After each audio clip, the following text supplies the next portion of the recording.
Hello everyone. कल से हमारा मेंस का पेपर स्टार्ट हो रहा है। तो ये बहुत ही क्रूशियल टाइम है जिस समय आपको ये लग रहा होगा कि हमने क्या पढ़ा क्या नहीं पढ़ा, हम सब कुछ भूल गए हैं। तो ऐसा कुछ भी नहीं हुआ है। ये कॉमन फिनोमेना है बॉडी का कि ऐसा होता है। आपको ऐसा लग रहा होगा कि कुछ याद नहीं है, फिर से क्या रिवाइज कर लूं क्या कर लूं। तो इतनी टेंशन लेने की जरूरत नहीं है। This is a very very natural thing. ठीक है। और कल ऐसे का पेपर है हमारा, तो उससे ही रिलेटेड चलिए पहले बात करते हैं। जैसे बबल्स से हो रहे हैं, डर लग रहा है, तो this is the common symptoms. ठीक है। अच्छा है, this is a positive symptoms, आप ऐसे समझो। ठीक है। अच्छी बात है, आपने बहुत पढ़ाई करी है इसलिए ऐसा हो रहा है। अगर आपने पढ़ाई नहीं की होती तो ऐसा कुछ भी नहीं होता आपके साथ।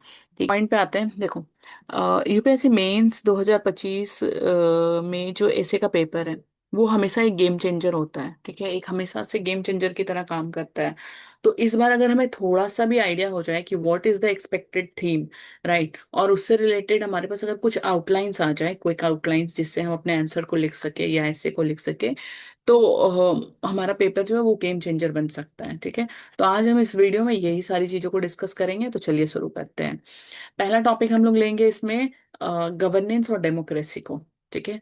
तो गवर्नेंस और डेमोक्रेसी में आप स्क्रीन पे भी देख सकते हो, गवर्नेंस और डेमोक्रेसी जो है उस पे आप पॉसिबल ऐसे लाइंस जो आ सकते हैं, जो मुझे लग रहा है पहला आ सकता है आपका, ये एक्सपेक्टेड है।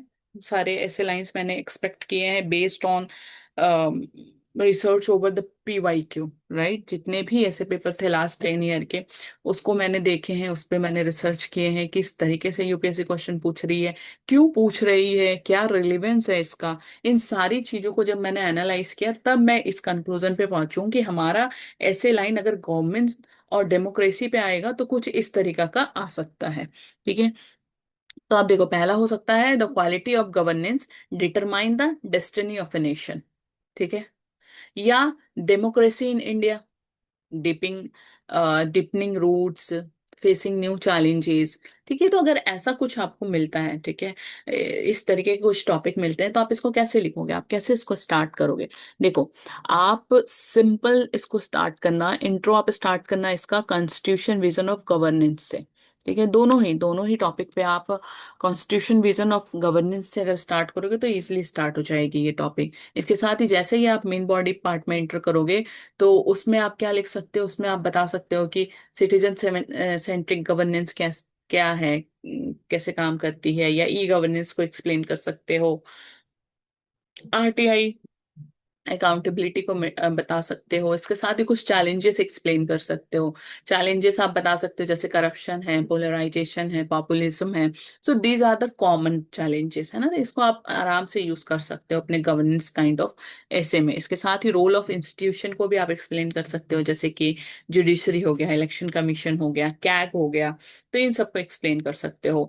कंक्लूजन में आप जितने भी गवर्नमेंट के स्कीम है उसका नाम लेकर बता सकते हो कि किस तरीके से गवर्नमेंट काम कर रही है और आगे भी अच्छा ही काम करेगी। तो just give a diplomatic answer in the conclusion. Don't indulge yourself कि नहीं यहाँ तो ट्रूथ लिख के आना है। Don't try to do that. हमें अपने को मेंस आंसर में अपने को पेपर पास करना है। ठीक है। तो ये दिमाग में रखो। देखो, कंक्लूजन में आप लिख सकते हो सबका साथ सबका विकास। ठीक है। सबका विश्वास वाला जो स्लोगन है, इसको एक गाइडिंग प्रिंसिपल की तरह यूज करके भी हम जितने भी गवर्नेंस से रिलेटेड या डेमोक्रेसी से रिलेटेड चैलेंजेस है या डीप रूटिंग प्रॉब्लम है, इन सारी चीजों को हम इसमें सॉल्व कर सकते हैं। ठीक है। तो इसको एक्सप्लेन कर सकते हो। इसके साथ ही अगर हम दूसरे थीम पे चलें, दैट इज टेक्नोलॉजी और इथिक्स पे, तो टेक्नोलॉजी और इथिक्स को जब मैंने रीड किया है तो इसमें भी मुझे दो दो पॉइंट्स मिले। एक हमारा ऐसे लाइन बन सकता है, technology is a useful servant but a dangerous master. ठीक, क्योंकि आजकल सबसे ज्यादा इसी पे बात चल रही है। AI, big data and ethics, shaping the future of humanity, right.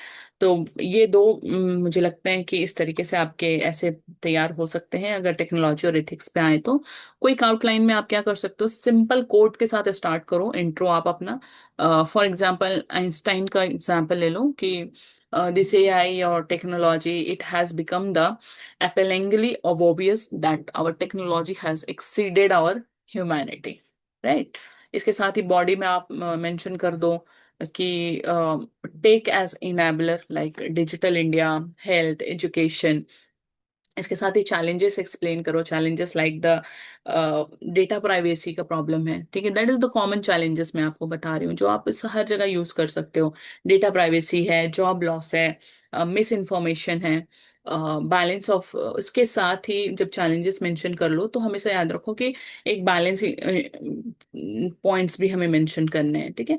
तो balance of innovation with ethics होना चाहिए। तो ये कॉमन चीजें हैं, ये इसको आप एक्सप्लेन कर सकते हो।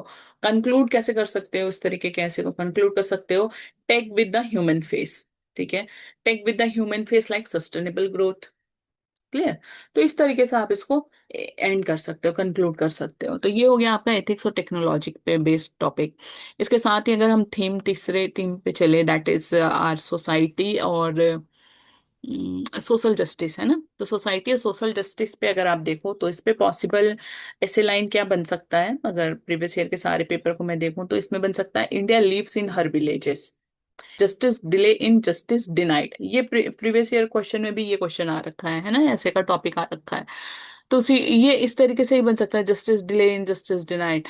तो इसको आप कैसे लिख सकते हो, आप इंट्रो स्टार्ट कर सकते हो कि इंडियन सोसाइटी और उसके साथ की जो डाइवर्सिटी है प्लस जो यूनिटी है, आप उसको एक्सप्लेन कर दो। दोनों ही ऐसे में ये इंट्रो तैयार हो जाएगा।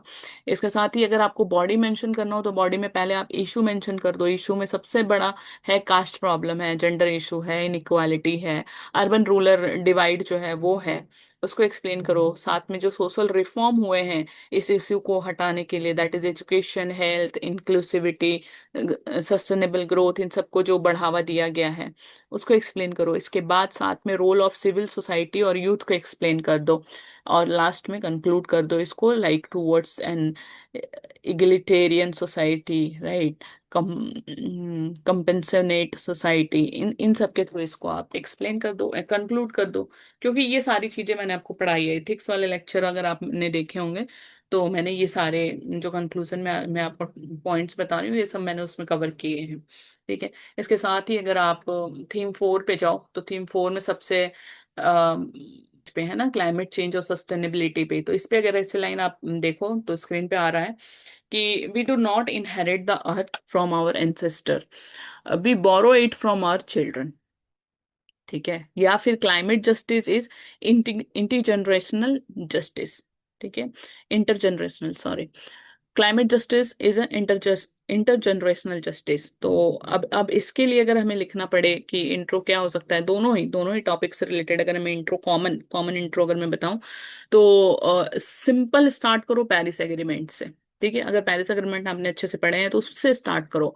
इंडिया नेट जीरो बाय 2070 का जो विजन है, इंडिया नेट जीरो 2070, उससे आप स्टार्ट कर सकते हो। तो ये बहुत ही एक अच्छा स्टार्टिंग हो सकता है, जो आई कैचिंग भी हो सकता है आपके ऐसे का। क्योंकि पेरिस एग्रीमेंट से स्टार्ट करना इज लाइक कि हाँ आपने पढ़ाई करी है तभी आप ये पॉइंट्स लिख पा रहे हो। अगर आपके पास नहीं है तो आप जनरल पॉइंट से अपना इंट्रो स्टार्ट करोगे, राइट। तो वो जनरल तो बहुत कर रहे हैं, सभी कर रहे हैं, आपने कुछ यूनिक करना है। कुछ यूनिक वर्ड से स्टार्ट करो जिससे कि पढ़ने वाले को, कॉपी चेक करने वाले को भी लगे कि नहीं बंदे ने पढ़ाई करी है, इसको एक नंबर एक्स्ट्रा मिलना चाहिए सबसे, है ना। तो उस केस में अगर आप पेरिस एग्रीमेंट से स्टार्ट करोगे, इंडिया नेट जीरो 2070 के जो डेटा है उससे स्टार्ट करोगे तो that's a good starting of the ऐसे, राइट। बॉडी में आप बताओ क्या चैलेंजेस है। चैलेंजेस हमारा हीट वेव है, that's very common thing, right. Heat wave है, फ्लूड्स है, ड्राउट है। तो ये कॉमन थिंग है जो हर जगह यूज आप कर सकते हो इजिली। इंडियाज एफर्ट में क्या कर सकते हो, इंडिया ने कहाँ का एफर्ट किया वो लिखो। अगर भूल गए हो, एग्जाम हॉल में कुछ नहीं समझ आ रहा है, तो हमने जो पूरे साल भर में इतनी पढ़ाई की है उसके कॉमन टर्म्स को उठा लो। रिन्यूएबल एनर्जी है, lifestyle of for environment है, L small I F E करके जो लाइफ है, लाइफ स्टाइल फॉर इन्वायरमेंट, है ना। तो उसको उठा के एक्सप्लेन कर दो। इंटरनेशनल कोऑपरेशन जितने हुए हैं उसको एक्सप्लेन कर दो, ठीक है। इसके साथ ही कंक्लूड करो, एक बैलेंस, एक ऑप्टिमिस्टिक कंक्लूजन के साथ इसको कंक्लूड करो, like need for balance between the development and the environment, ठीक है। Need for balance between the development and environment. तो इस तरीके से इंक्लूड कर सकते हो, राइट। इसके साथ ही चलो थीम 5 पे चले, that is very very topic for the UPSC, right, that is called women empowerment. Women empowerment पे क्या टॉपिक्स आ सकते हैं, देखो ऐसे आ सकता है कि educate a woman, educate a nation, है ना। ये सिंपल, ये जो educate a woman educate a nation, इसी को विवेकानंद जी ने कहा था, educate a woman, woman can educate the entire family, है ना। तो ये विवेकानंद जी का कोट है, तो आप इस तरीके से भी इसको स्टार्ट कर सकते हो। तो woman, educate a woman educate a nation हो सकता है। इसके साथ ही और क्या बन सकता है, टॉपिक बन सकता है, woman empowerment is the key to human development. ये हो सकता है। वो कैसे करोगे, सिंपल, स्टेटस ऑफ वुमेन क्या है, पास्ट टू प्रेजेंट, उसको एक्सप्लेन करते हुए किसी भी थिंकर्स के कोट्स को ऐड कर दो। ठीक है, या तो थिंकर्स के कोट के साथ स्टार्ट करो, ठीक है, जैसे विवेकानंद का कोट है तो वुमेन एम्पावरमेंट पे बेस्ट सूट हो जाएगा, है ना। उसको ऐड करो, लिखो। और वुमेन का जो स्टेटस है, स्टेटस ऑफ वुमेन जो है, वो पास्ट से लेके अभी प्रेजेंट तक का जो स्टेटस है वो एक्सप्लेन कर दो। तो ये बेस्ट इंट्रो आपका तैयार हो जाएगा। इसके साथ ही अगर आप बॉडी पे चलो, तो बॉडी में जो अचीवमेंट है, अच्छा, अचीवमेंट जो है वुमेन का इन पॉलिटिक्स, जो 33% रिजर्वेशन है, पंचायत, सबसे स्मॉल में जाओ, ठीक है, सबसे नीचे लेवल पे आओ पंचायत में, तो 33% का जो उनका रिजर्वेशन है, या और अभी जिस तरीके से पॉलिटिकली एक्टिव हो रखी है वुमेन, ठीक है, तो उसको एक्सप्लेन करो, women in politics, arm force, अभी सिंदूर में जो दो महिलाओं का नाम आ रहा है, उसको आप एक्सप्लेन कर सकते हो, उनका नाम लिख सकते हो, ठीक है। आर्म फोर्स और एंटरप्रेन्योरशिप में जो टॉप 10 की दो चार महिलाएं हैं, उनका नाम लिख दो, ठीक है। तो ये अचीवमेंट आप एक्सप्लेन करो। चैलेंजेस एक्सप्लेन कर सकते हो, challenges like again gender gap है, सेफ्टी, स्टीरियोटाइप मेंटालिटी जो अभी भी रूटेड है कुछ जगहों पे, ठीक है। मेट्रो सिटी को छोड़ो, तो अगर मेट्रो सिटी से थोड़ा सा भी 2-3 किलोमीटर भी दूर जाओ, तो जो जो ये स्टीरियोटाइप मेंटालिटी है, उसको आप एक्सप्लेन कर सकते हो, ठीक है। और किस तरीके से डीप रूटेड है ये हमारे टायर 2 टायर 1 सिटी में, सॉरी टायर 2 टायर 3 सिटी में, उसको आप एक्सप्लेन कर सकते हो, ठीक है। इसके साथ ही लॉ और इनिशिएटिव जो हो रखे हैं वुमेन के लिए, जैसे नारी शक्ति बंधन अधिनियम है, उसको एक्सप्लेन करो, Beti Bachao Beti Padhao, that is the very easy and simple, and सालों से यूपीएससी इस पे क्वेश्चन पूछ ही रही है, तो आप भी एक्सप्लेन कर सकते हो इसको। इसके साथ ही नारी सशक्तिकरण से रिलेटेड जितने भी हुए हैं चीजें, वो एक्सप्लेन कर दो। कंक्लूड कैसे करोगे, देखो, जब वुमेन से रिलेटेड कोई टॉपिक आए तो उसको कंक्लूड सिंपल ऐसे करो, empowered woman equal to empowered society, ठीक है। तो इसको समझ जाओ कि empowered woman equal to empowered society. अब इसको एक्सप्लेन कर दो, जैसे ही आप इसको एक्सप्लेन करोगे, ये आपका कंक्लूजन रेडी हो जाएगा, ठीक है। तो वुमेन एम्पावरमेंट पे कुछ इस तरीके से आप ऐसे को लिख सकते हो। इसके साथ ही अगर हम लास्ट जो हमारा थीम है, जो हमारे माननीय प्रधानमंत्री जी के भाषण में रहा है 15 अगस्त में, 26 जनवरी में, कि अमृतकाल, विजन ऑफ अमृतकाल, तो इसको हम नहीं छोड़ सकते, ये टॉपिक हमारे लिए इम्पोर्टेंट ही है। तो इंडिया एट 2047, विजन ऑफ अमृतकाल, तो इससे हम क्या ऐसे बना सकते हैं, इससे ऐसे पॉइंट्स आपका बन सकता है, India of my dream, develop inclusive human, ठीक है। इसके साथ ही अमृतकाल, टूवर्ड्स अ विकसित भारत, अमृतकाल टुवर्ड्स अ विकसित भारत। तो लिखोगे कैसे, मेन पॉइंट ये होता है हमारा कि लिखना कैसे है अब हमें। तो अगर हमें इसको लिखना होगा तो सिंपल सिंपल हमें इंट्रो में क्या करना है, कि जो हमारा इंडिया का 100 ईयर ऑफ इंडिपेंडेंस है, ठीक है, उसको एक्सप्लेन कर दो, ठीक है। और एक अजम्पशन के साथ 2047 में क्या क्या करना है, जो बताए गए हैं गाइडलाइंस की, क्या क्या होना चाहिए, किस तरीके से इंडिया डेवलपिंग से डेवलप्ड हो जाना चाहिए, उसके लिए हमें क्या क्या करना है, वो सारी चीजों को एक्सप्लेन कर दो अपने इंट्रो में, ठीक है। तो बॉडी में क्या लिखेंगे, देखो, बॉडी में अब उसी पार्ट को डिवाइड कर दो, लाइक इकोनॉमिक ग्रोथ बताओ, कि मैन्युफैक्चरिंग कैसी होगी, सर्विस कैसा होगा, स्टार्टअप हम कैसे करेंगे, ये स्टार्टअप हम कितना डेवलप करेंगे, वो एक्सप्लेन करो। इसके साथ ही सोशल ग्रोथ को बताओ, social growth like education, health, women participation, इन सारे को एक्सप्लेन कर दो। इसके साथ ही आपका जो ग्लोबल रोल है, ग्लोबल रोल ऑफ इंडिया जो है, like leadership in climate, like peace, like technology, इन सबको एक्सप्लेन कर दो, ठीक है। इसके साथ ही कंक्लूड, जब आपको इस तरीके के टॉपिक को जब आपको कंक्लूड करना हो, तो आप कंक्लूड करो किसी भी एक अच्छे से जो स्कीम गवर्नमेंट की चल रही है उससे करो आप इसको कंक्लूड, लाइक सबका प्रयास, डेवलप भारत एट 2047 करके। तो इस तरीके से आप इसको कंक्लूड कर सकते हो, ठीक है। तो ये थे कुछ एक्सपेक्टेड थीम जो आपको कल बहुत अच्छे काम आ जाने वाले हैं। और क्यों कैटलॉन्स मैंने दे दिए हैं कि किस तरीके से आप इसको लिख सकते हो। तो उसको अगर समझ थोड़ा भी आया होगा उसमें तो आप आराम से इससे अपना लिख सकते हो, ठीक है। तो अब आपको बस इन्हें अपने एग्जाम्पल और कोड से थोड़ा सा पर्सनलाइज कर देना है। ऐसे में ओरिजिनलिटी प्लस स्ट्रक्चर क्या हथियार होता है। तो best of luck for your paper, ठीक है। हाँ, एक टॉपिक, कुछ चीजें रह गई हैं जो कि क्वेश्चन मेरे पास स्टूडेंट के आए थे, उसको मैं थोड़ा सा कवर करूंगी यहाँ पे। तो और देखो, अब हमारे पास केवल 24 आवर्स है, ठीक है। कल हमारा पेपर है, 24 आवर्स भी नहीं है एग्जैक्टली, बट फिर भी। तो स्ट्रैटेजी जो होनी चाहिए, या डू या डोंट्स वाली जो चीजें हैं, उसको अगर मैं एक्सप्लेन कर दूं, तो इस टाइम आपको पैनिक नहीं होना है। अपने पैनिक को थोड़ा कंट्रोल करो, क्लैरिटी रखो, प्रैक्टिकल गाइडेंस जो है अगर आपके पास तो उसको पढ़ो, ठीक है। तो स्वाभाविक है, ठीक है। लेकिन कुछ स्ट्रैटेजी आप अपना सकते हो जिससे कि आप काम रह सकते हो यहाँ घर पर भी, और कल एग्जाम हॉल में भी। कल क्या, परसों भी और नरसों भी, संडे तक, है ना। उसमें आपको अपना बेस्ट परफॉर्म आप तभी कर पाओगे जब आप काम रहोगे, ठीक है। पैनिक हो जाओगे तो माइंड में एक फॉग सा जनरेट हो जाएगा और आपने जितने कुछ पढ़े वो आप लिख नहीं पाओगे। तो जस्ट रिलैक्स, ठीक है। इसमें आप, आपका जो हार्डवर्क है, ठीक है, वो आपको जो सही डायरेक्शन तभी दिखाएगा जब आप काम रहोगे। तो आप क्या कर सकते हो, देखो, रिवाइज करो, ठीक है। रीरीड मत करो। रीरीड करने जाओगे तो अभी उतना टाइम नहीं है आपके पास। सिंपल रिवाइज करो। रिवाइज क्या करना है, अपने जो शॉर्ट नोट्स हैं उसको एक बार देख लो, वैल्यू एडिशन पॉइंट्स जो आपने लिखे हैं उसको एक बार देख लो, डायग्राम जो आपने बना के रखे हैं उसको बैठ के आराम से देख लो, ठीक है। कहीं भी जाके कोई भी नए टॉपिक को फिर से एक बार जो पढ़ा है उसको दोबारा पढ़ने की कोशिश मत करो, ठीक है। तो नए टॉपिक में उलझने की जरूरत नहीं है, रीरीड मत करो।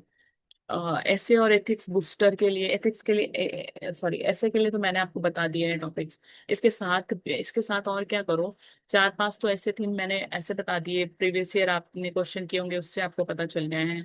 प्लस 10 थिंकर्स या कोट रिवाइज जरूर कर लो, ठीक है। 10 थिंकर्स या कोट आप रिवाइज जरूर कर लो। ये आपको रेडीमेड इंट्रो कंक्लूजन मटेरियल ये तुरंत बना देगा। वहां आपको इंट्रो सोचना नहीं पड़ेगा क्या लिखे, या कंक्लूजन नहीं सोचना पड़ेगा क्या लिखे नहीं लिखे। अगर आपको थिंकर्स के कोट्स याद है या थिंकर्स के कहा हुआ कोट याद है तो आप आराम से अपना इंट्रो या कंक्लूजन लिख सकते हो। तो ये वहाँ हेल्प कर जाएगा। आंसर राइटिंग को विजुअलाइज करो, ठीक है। Answer writing visualization it means कि पेपर सॉल्विंग इमेजिन करो। कोई क्वेश्चन आ गया, ठीक है, तो कैसे आप इंट्रो लिखोगे, कैसे बॉडी स्ट्रक्चर करोगे, पहले इसे प्रिपेयर कर लो माइंड में कि बॉडी स्ट्रक्चर में फ्लो चार्ट यूज करूंगा कि नहीं, डायग्राम यूज करूंगा कि नहीं, या सिंपल लिखूंगा, पॉइंट वाइज लिखूंगा, पैराग्राफ वाइज लिखूंगा, ठीक है। तो ये आपको रियल एग्जाम्पल में आपको राइटिंग फ्लो को बढ़ावा देगा, राइट। तो उसको इमेजिन करो बैठ के आराम से, आंसर राइटिंग को विजुअलाइज करते रहो। और स्लिप जरूरी है because rest is a non negotiable thing. 6 से 7 घंटे की नींद नहीं लोगे, एग्जाम हॉल में नहीं लिख पाओगे। तो 6 से 7 घंटे आराम से सो जाओ। लेट नाइट जागने से ज्यादा जरूरी है कि नेक्स्ट डे का परफॉर्मेंस जो है वो अच्छा नहीं होगा। तो लेट नाइट मत जागो, सो जाओ आज के दिन। सुबह जल्दी उठ जाना, ठीक है। एग्जाम पे हॉल में जल्दी पहुंच जाना। जिस अगर वहां टाइम बचता है तो वहां पास वो सारे काम रिवाइज कर लेना जो रात को करना चाह रहे थे, क्लियर। सबसे बड़ा चीज होता है, देखो, हमारा कोई भी काम करने से पहले ना हमारा माइंड सेट सबसे ज्यादा जरूरी होता है, माइंड सेट प्रिपरेशन। क्योंकि हर जगह एवरीवेयर 80% माइंड सेट, 20% आपका स्किल्स काम करता है। तो खुद को हमेशा याद दिलाते रहो कि मैं इसी एग्जाम के लिए तैयार हूँ, और मैं इस एग्जाम के लिए ही बना हूँ, ठीक है। मैं इस एग्जाम के लिए तैयार हूँ और मैं अपना बेस्ट दे के आऊंगा। तो positive affirmation, deep breathing practice करते रहो। कल का पेपर आपका अच्छा होगा, ठीक है। क्या करो, और क्या कर सकते हो, अपने handwriting, short notes, formula, map, diagram इसको रिवाइज करो। एग्जाम सेंटर की जो लोकेशन है वो आज ही चेक कर लो। Admit card, ID proof, black ball pen, stationery अपना जो है 2 3 4 5 पेन या पूरा पेन का एक पैकेट अपने साथ लेकर जाओ, क्योंकि कभी कभी एग्जाम हॉल में अच्छा खासा पेन चलते चलते रुक जाता है। तो उसके लिए रिस्क मत लो कि पेन वहां जाके खत्म हो जाए, किसी से लेना पड़े। खाने में बहुत हल्का भोजन करो, ज्यादा हैवी फूड को अवॉइड करो रात को भी और कल सुबह जाने से पहले भी। इसके साथ ही अपना स्ट्रॉन्ग एरिया को एरिया जो है आपका, उसको मेंटली आपको रिकॉल करो, वो आपका कॉन्फिडेंस बढ़ा देगा। क्या नहीं करें तो जो भी नए टॉपिक्स है या कोचिंग मटेरियल है उसमें मत जाओ, अब मत कूदो, ठीक है। लीव इट, जो हो गया सो हो गया। बेस्ट प्रिपरेशन आपने करी है अभी तक। सोशल मीडिया या रैंडम डिस्कशन से बहुत दूर रहो, बिल्कुल दूर रहो। सोशल मीडिया खोलो ही मत, मैं तो बोलूंगी, ठीक है। लगातार पढ़ते ना रहो, बीच बीच में थोड़ा सा वॉक कर लो, कुछ खा लो, टहल लो, एक्सरसाइज, ब्रीदिंग, डे ब्रीदिंग कर लो। स्लीप सेक्रीफाई मत करो, ठीक है। नींद जो है वो आपका फोकस का की है, ठीक है। नींद अगर पूरी हुई होगी तभी वहां आप फोकस से लिख सकोगे। तो नींद के साथ कोई कॉम्प्रोमाइज मत करो।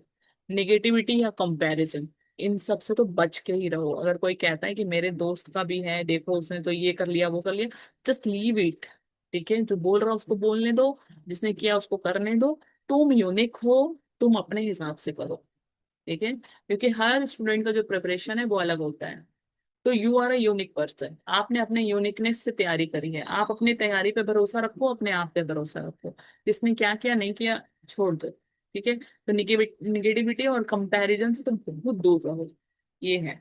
तो ये कुछ कुछ टिप्स थे जो मुझे लास्ट मोमेंट में आपको देने थे, जो मैंने दिए हैं। आई होप ये सब आपको मदद करेंगे।